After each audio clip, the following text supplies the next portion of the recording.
ወዳጅ ሆይ ነፍስ እንዲከናወን በነገር ሁሉ እንዲከናወንልህ ጤና እንዲኖርህ እጸልይልሃለሁ በሚል መሪ ቃል የፊታችን ሰኔ 26 እና 29 ማለት ነው ሐሙስና እሁድ የተዘጋጀ ልዩ ፕሮግራም ዛሬ ወደናንተ ጥሪ ይዤ መጥቻለሁኝ።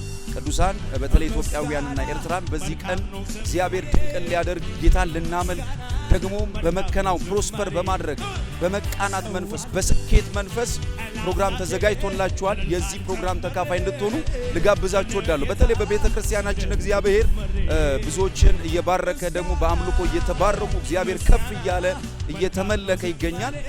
በዚህ ቀን ላይ ደግሞ ለበሽተኞች የሚጸልይ ይሆናል። እንደዚሁም ደግሞ ማለት ነው ዶክመንቶቻችሁ የተዘጋባችሁ ስራ የተዘጋባችሁ በተለይ በፓስፖርት ዙሪያ ዶክመንት በተለያየ በስራ ጉዳይ የቆመባችሁ ማለት ነው ሁላችሁንም በዚህ ቀን ላይ እንድትመጡ አበረታታችኋለሁ።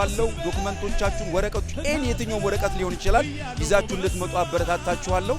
እግዚአብሔር በዚህ ቀን ላይ ይመለካል፣ ከፍ ይላል፣ እኛም እንባረካለን። መልካም እንደሚሆን እናምናለን። ሁላችሁም ደግሞ የዚህ በረከት ተካፋይ እንድትሆኑ ልጋብዛችሁ እወዳለሁ። በተለይ በዚህ ቀን የተወደዱ ዘማሪዎችም ደግሞ እግዚአብሔር አምላክን ከፍ ለማድረግ አብረውን ይገኛሉ። እግዚአብሔር ይመለካል፣ እኛም እንባረካለን። ኢትዮጵያ ትባረካለች፣ ኤርትራ ትባረካለች። ምንም አማራጭ የለም። ኢየሱስ ክርስቶስ ጌታ ነው። አድራሻችንን ለምትፈልጉ አያት አደባባይ ወደ ጣፎ ቅያስ በሚወስዱ አቅጣጫ ማለት ነው በዚህ ቦታ ላይ አማራ ባንክ ህንጻ የሚገኝበት ማለትም ጋራ ጉሪ ትምህርት ቤት ፊት ለፊት ባለው ህንጻ አማራ ባንክ ይገኝበታል። በዚህ ህንጻ ቤዝመንት ስር እንገኛለን። ለበለጠ መረጃ ደግሞ ታች ባለው ስልኮች ልትደውሉልን ትችላላችሁ። ሻሎም፣ ተባርካችኋል። መልካም